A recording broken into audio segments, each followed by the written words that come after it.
जीव आनंद ही चाहता है और उसी आनंद के लिए प्रतिक्षण प्रयत्नशील भी है। लेकिन अनंतानंत जन्मों के अनवरत प्रयत्न के पश्चात भी अभी तक उस जीव को आनंद का, सुख का लवलेश भी प्राप्त नहीं हो सका। वेद कहता है कि भगवान स्वयं सुख है, इसलिए उन्हें प्राप्त करके ही जीव सुखी हो सकता है, आनंदमय हो सकता है। तो भगवान को जानना अनिवार्य हुआ, क्योंकि उन्हें जानकर ही हम सुखी हो सकते हैं।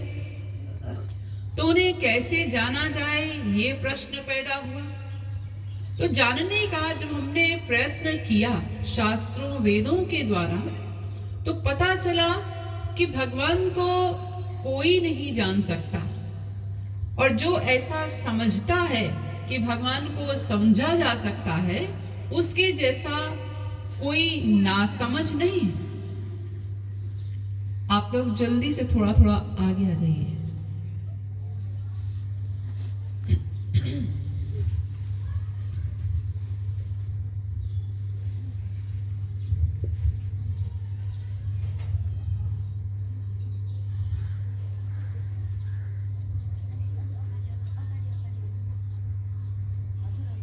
भगवान को क्यों नहीं जाना जा सकता, इस विषय पर भी प्रकाश डाला गया और आप लोगों को बताया गया था कि भगवान हमारी इंद्रिय मन बुद्धि से परे हैं, इसलिए हम उन्हें नहीं जान पाते।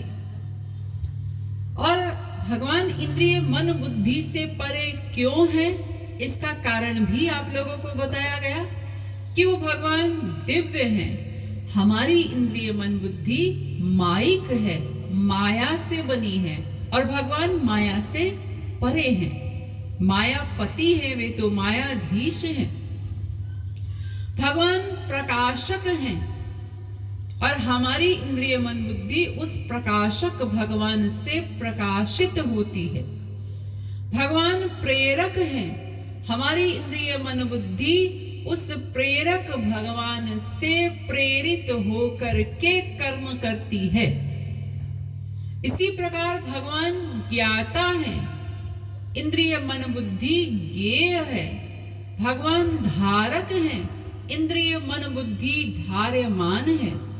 भगवान सर्वज्ञ हैं और जीव अल्पज्ञ है। तो कैसे उस सर्वज्ञ भगवान का ज्ञान अल्पज्ञ जीव को हो, कैसे जानेंगे? और इतना ही नहीं, भगवान अनंत विरोधी धर्मों के अधिष्ठान भी हैं, ये भी आप लोगों को बताया गया था।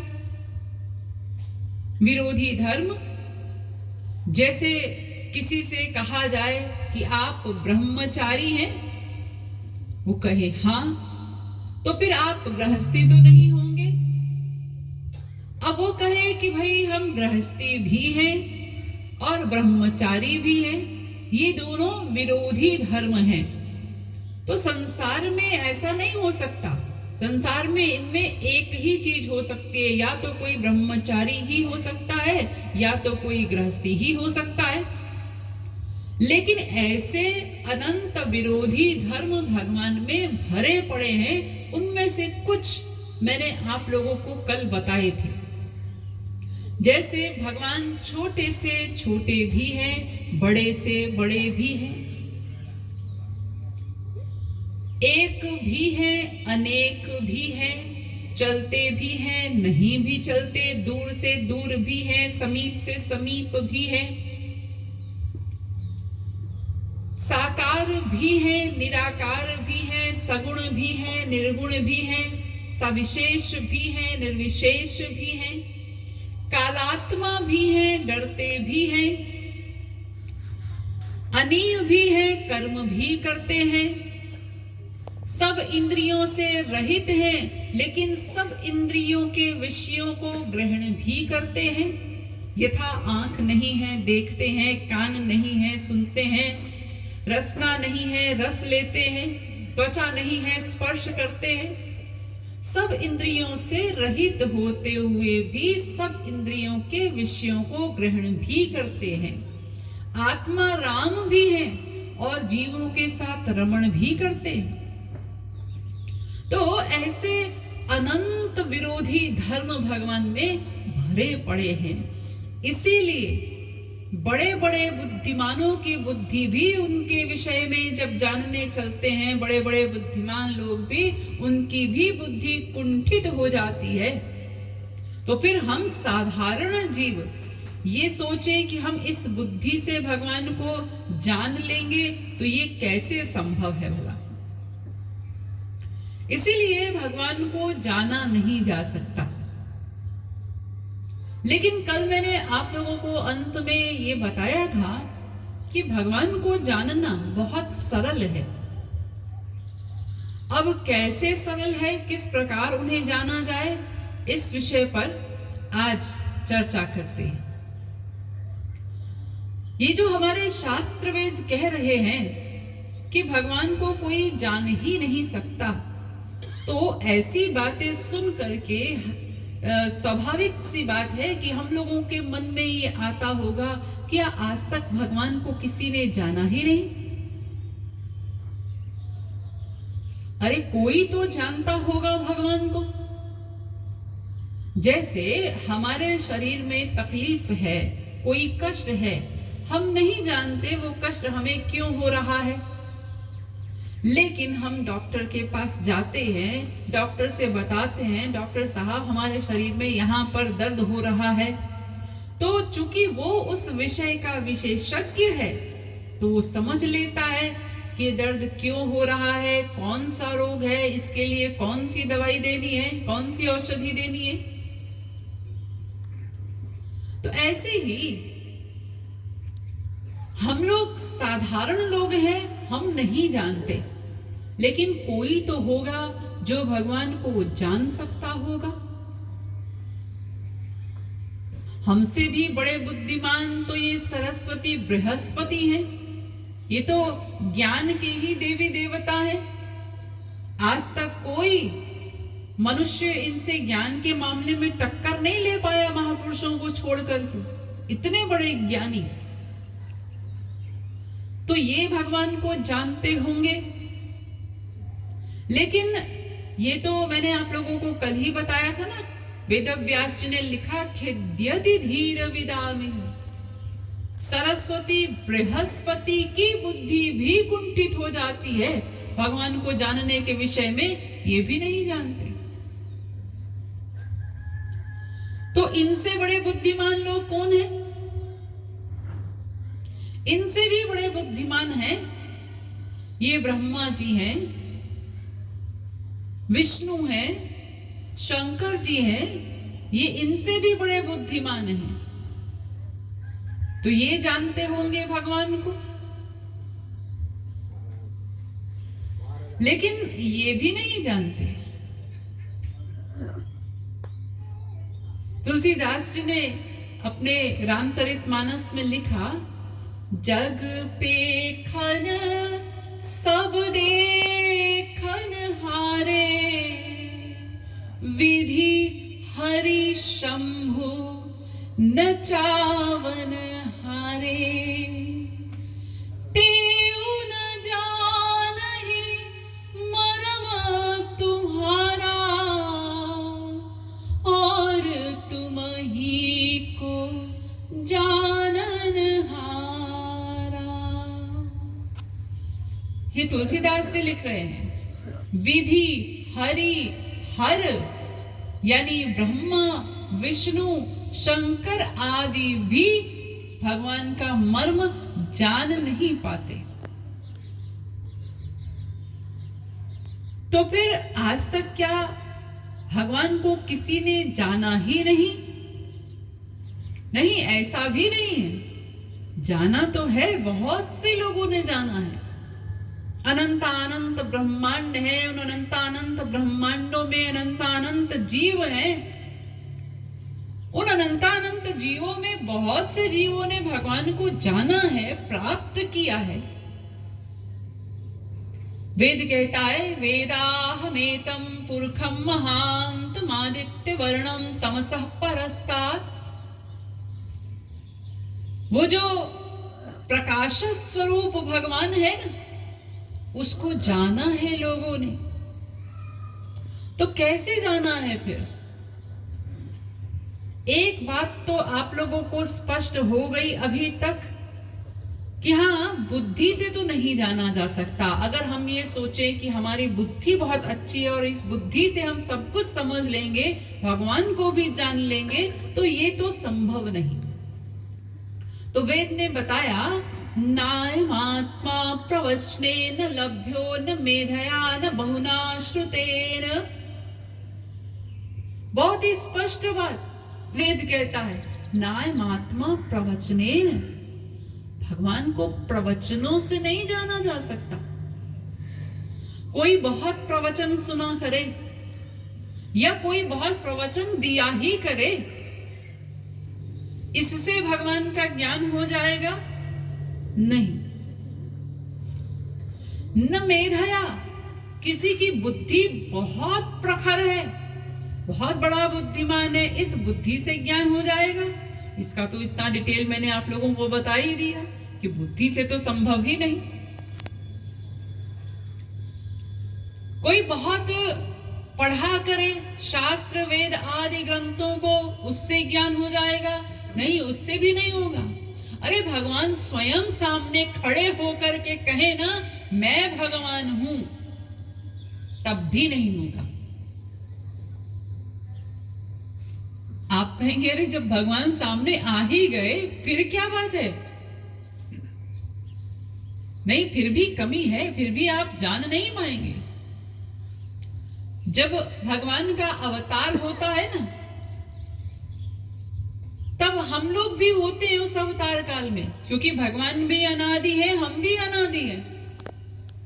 तो जब जब भगवान अवतार लेकर आए, हम लोग भी थे, हम लोगों ने देखा भगवान को, लेकिन समझा किसी ने?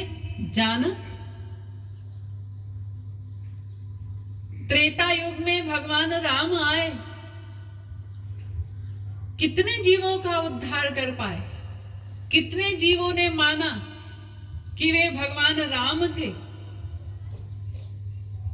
तुलसीदास जी ने कहा राम एक तापस तिय तारी।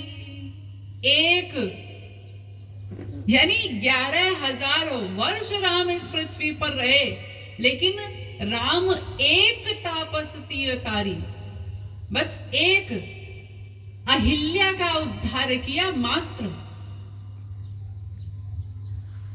तो उस समय भी तो इतने लोग थे, किसी ने नहीं समझा।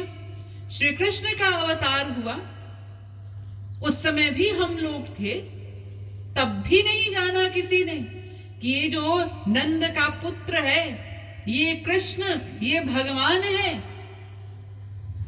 जबकि श्री कृष्ण ने तो कितने चमत्कार भी दिखाए।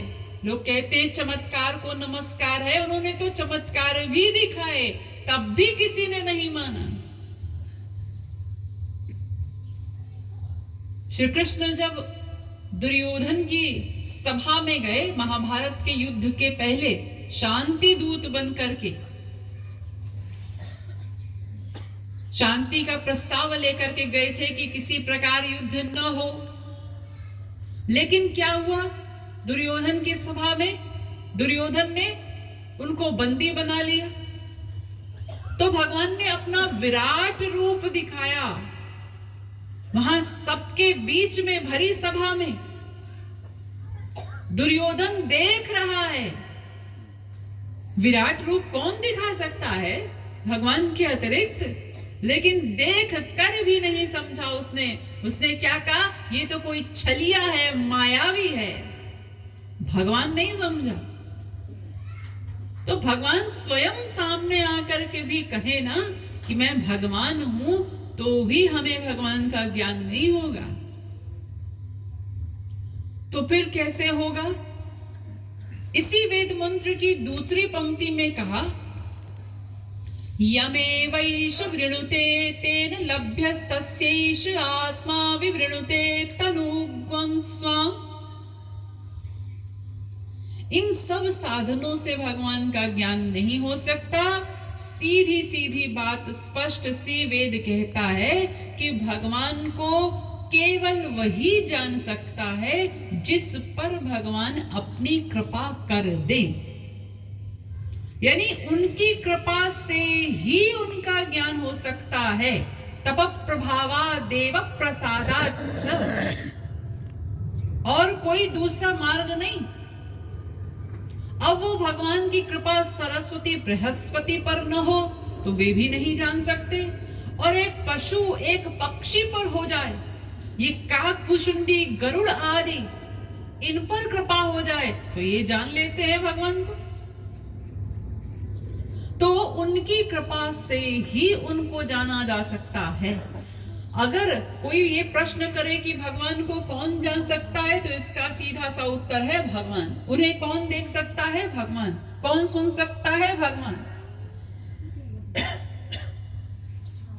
इसलिए जो उन्हें जना दे बस वो ही उनको जान सकता है, और कोई नहीं जान सकता।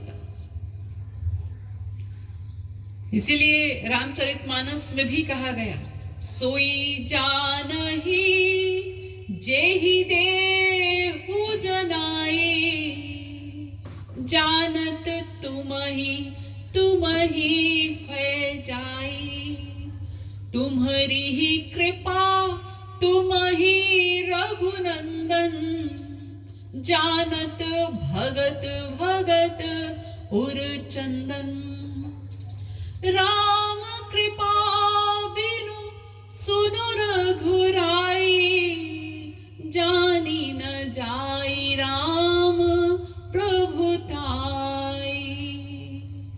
और जाने बिनु ना होई परतीति, बिनु परतीति होई नहीं प्रीति।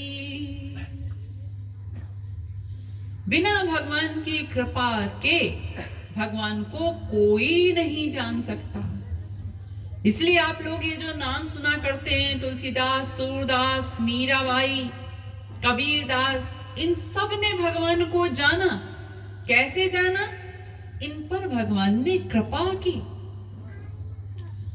जबकि तुलसीदास जी का अगर पढ़ा जाए उनकी हिस्ट्री, या सूरदास जी की हिस्ट्री पढ़ी जाए, तो वे तो हम लोगों से भी गए बीते थे। तुलसीदास जी के विषय में आप लोग जानते होंगे, ये तुलसीदास इतने बड़े स्त्री आसक्त, इनकी स्त्री चली गई एक बार अपने मायके, अपनी मायती, तो उससे मिलने की व्याकुलता में रात में निकल पड़े घर से। तूफान आया हुआ है, नदी पार करके जाना है, कोई नाविक भी जाने को तैयार नहीं तूफान में। तो इन्होंने ये नहीं सोचा कि कोई बात नहीं सुबह चलेंगे, नहीं, कूद पड़े नदी में। एक मुर्दा बहकर जा रहा था, उस मुर्दे को लकड़ी समझकर उस मुर्दे को पकड़ करके नदी पार कर गए। उन्हें थोड़ा भी भान नहीं कि मुर्दा है कि लकड़ी है। ऐसे स्त्री आ सकती। और जब ससुराल पहुंचे, तो आप जब पहुंच ही गए तो जाके दरवाजा खटखटाइए। अब रात का समय है, सब बंद करके सो रहे हैं। दीवार पर एक सांप लटक रहा था, उसे रस्सी समझ करके और दीवार फांद गए। यानी उनको ये भी ज्ञान नहीं कि वो मुर्दा था कि लकड़ी थी, ना यहाँ पर ये भान हो रहा है कि ये रस्सी है कि सांप है। अरे दो मन के तुलसीदास जब सांप को पकड़ करके चढ़े होंगे दीवार में, सांप ने अपना शरीर ऐठा होगा, मोड़ा होगा, कुछ तो फीलिंग होती, कुछ नहीं है। ऐसे स्त्री प्रेम में डूबे हुए हैं, आसक्ति में, कि उन्हें कुछ पता ही नहीं चल रहा। आपने कोई ऐसा स्त्री प्रेमी देखा है आज तक, या आप लोगों में कोई है? तो जब पहुंचे अपनी स्त्री के पास, उसने देखा कैसे आए हैं, तो दिखाया तुलसीदास जी को, देखो तुम कैसे आए हो, मुर्दे को पकड़कर, सांप को रस्सी समझकर। अरे जितनी आसक्ति तुम्हारी मुझ में है, इतनी आसक्ति यदि भगवान में कर लेते तो तुम्हें भगवत प्राप्ति हो जाती। ये डांट लगाई और बस तुलसीदास जी को लग गई ये बात कि हाँ ये तो सही कह रही है, और तुरंत अबाउट टर्न उसी जन्म में महापुरुष हो गए। तो कम से कम हम लोगों की तो ऐसी अवस्था नहीं है कि ऐसी आसक्ति हो कि कुछ पता ही ना चले। तो जब ये तुलसीदास जान सकते हैं भगवान की कृपा से, तो फिर हम क्यों नहीं जान सकते। लेकिन अब प्रश्न ये है कि जब हमने सारे शास्त्र वेद खंगाल लिए और हम ये समझ गए कि बुद्धि से तो जाना नहीं जा सकता, उनकी कृपा से ही संभव है, कृपा साध्य है भगवान, साधन साध्य नहीं है, तो फिर अभी तक उन्होंने हमारे ऊपर कृपा क्यों नहीं की, ये प्रश्न है। जब आपकी कृपा से ही आपका ज्ञान होना है तो आप हम पर कृपा करिए, हम भी आपको जान ले। हम क्यों ये 84 लाख के चक्कर लगा रहे हैं, हम क्यों माया के थपेड़े खा रहे हैं, हम पर भी कृपा करिए ना। ये तुलसी सूर मीरा आदि ने तो आदि पर तो कृपा की आपने।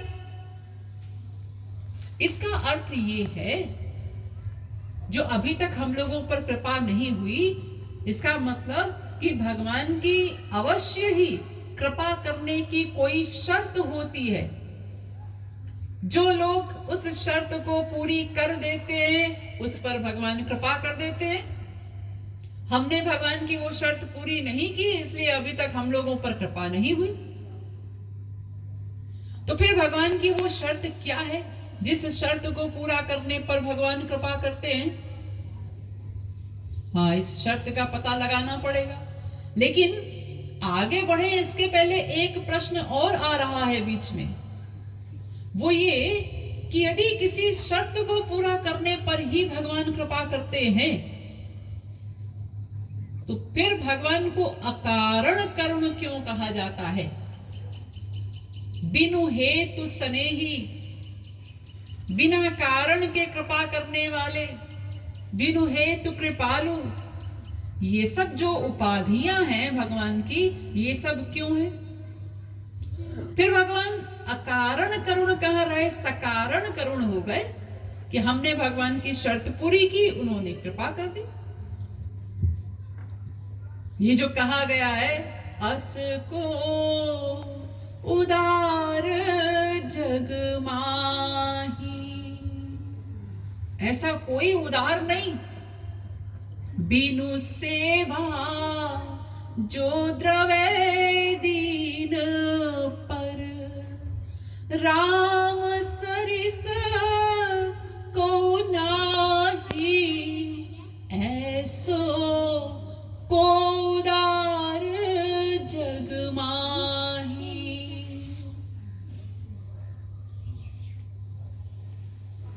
तो फिर तो भगवान को हम अकारण करुण नहीं कह सकते, सकारण करुण कह सकते हैं। तो ये भी एक क्वेश्चन मार्क आ गया भगवान की उपाधियों पर। और दूसरा प्रश्न, उनकी कृपा करने की शर्त क्या है? और यदि कृपा शर्त पर ही करते हैं तो ये तो व्यापारियों के जैसे हो गए ना। जैसे हम लोग जाते हैं ना बाजार में, किसी फसल में गए और वो कपड़े का दुकानदार, उसने खूब दुकान सजा रखी है, तरह तरह का कपड़ा लगा रखा है। हम गए, हमने कितने कपड़े देखे और उसमें से एक कपड़ा चुन करके हम ले आए और हमने उस कपड़े का दाम दे दिया। तो हम क्या कहेंगे? अरे ये दुकानदार तो कितना कृपालु है, कितना दयालु है। अगर कोई ऐसा कहे तो आप कहेंगे अजी कैसी कृपा, कैसे कृपालु दयालु, हमने कपड़ा लिया, उसका पैसा दिया। तो ऐसे ही हमने उनकी शर्त पूरी की, उन्होंने हमारे ऊपर कृपा की। तो पहले तो ये पता लगा लेते हैं कि भगवान की कृपा करने की शर्त क्या है। तो भगवान कहते हैं, अब ये एक मुकदमा आ गया ना, एक मुद्दा पड़ गया भगवान के ऊपर, इनको बरी तो कराना पड़ेगा भक्तों की तरफ से। तो भगवान कहते हैं, भाई देखो, तुम हमारी तुलना एक संसारी व्यापारी से कर रहे हो। पहले ये समझ तो लो मैं क्या चाहता हूं और उसके बदले में क्या देता हूं। हाँ बताइए। तो ऋग्वेद में कहा भगवान ने, तो दस्येव शरण आमहस्य।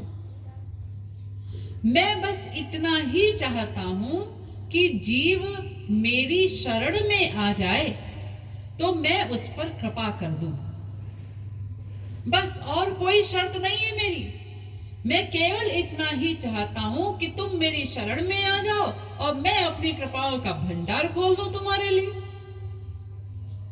लेकिन भगवान की हम सब संतानें ऐसी नालायक संतानें हैं, हम लोग भी जिद पर अड़े हुए हैं कि कुकर शूकर कीट पतंग सबकी शरणागति करेंगे, इन सब योनियों में जाएंगे तो सबके शरणागत होना ही पड़ेगा, लेकिन आपके शरण में नहीं आएंगे, आपकी शरणागति नहीं करेंगे। तो भगवान कहते हैं, भाई हमारी तो बस इतनी सी शर्त है, तुम हमारी शरण में आओ, हम तुम पर कृपा कर दे। एतदालंबनम परम मेतदालंबनम श्रेष्ठ। यहां पर भी इस वेद मंत्र में भी यही कहा कि जीव मेरी शरण में आ जाए तो मैं उस पर कृपा कर दूं। इसी प्रकार भागवत में उद्धव जी से कहा श्री कृष्ण ने, मामेकमेव शरण मात्मानं सर्वदेहिना। उद्धव, किसी भी आध्यात्मिक लक्ष्य की प्राप्ति कैसे होती है? वो मेरी कृपा से होती है। और मेरी कृपा कैसे होगी? मामेकमेव शरण, मेरी ही शरण में आने पर। यदि तुम आत्मा राम परम निष्काम बनना चाहते हो तो ये कैसे होगा? जब तुम मेरी शरणागति करोगे तब होगा, ऐसे नहीं होगा। इसी प्रकार गीता में, गीता तो पूरा शरणागति का ही ग्रंथ है, वहां तो तमाम जगह पर शरणागति का ही सिद्धांत बताया है भगवान ने। मामेकमेव शरण मात्मानं सर्वदेहिनां। ये गीता कह रही है, मेरी शरण में आ जाओ, मैं तुम पर कृपा कर दूंगा। मामेव ये प्रपद्यन्ते माया मेतां तरन्ति ते। जो जीव मेरी शरण में आता है केवल वही माया से उत्तीर्ण हो सकता है, और कोई नहीं हो सकता, क्योंकि ये माया मेरी शक्ति है। दैवी हेषा गुणमयी मम माया दुरत्यया। मेरी शक्ति है वो, और वो मेरी शक्ति मेरी कृपा से जाएगी, और मेरी कृपा मेरी शरण में आने पर ही होगी, ऐसे नहीं मिलेगी। अनन्याश्चिन्तयन्तो मां ये जनाः पर्युपासते तेषां नित्याभियुक्तानां योगक्षेमं वहाम्यहम्। जो जीव अनन्य होकर केवल मेरी ही शरण में आता है उसका मैं योगक्षेम वहन करता हूं, मैं सबका ठेका नहीं लेता। सर्वधर्मान् परित्यज्य मामेकं शरणं व्रज अहं त्वां सर्व पापेभ्यो मोक्षयिष्यामि मा शुचः। अर्जुन, तू समस्त धर्मों को छोड़कर बस मेरी ही शरण में आ जा, तो मैं तुझे समस्त पापों से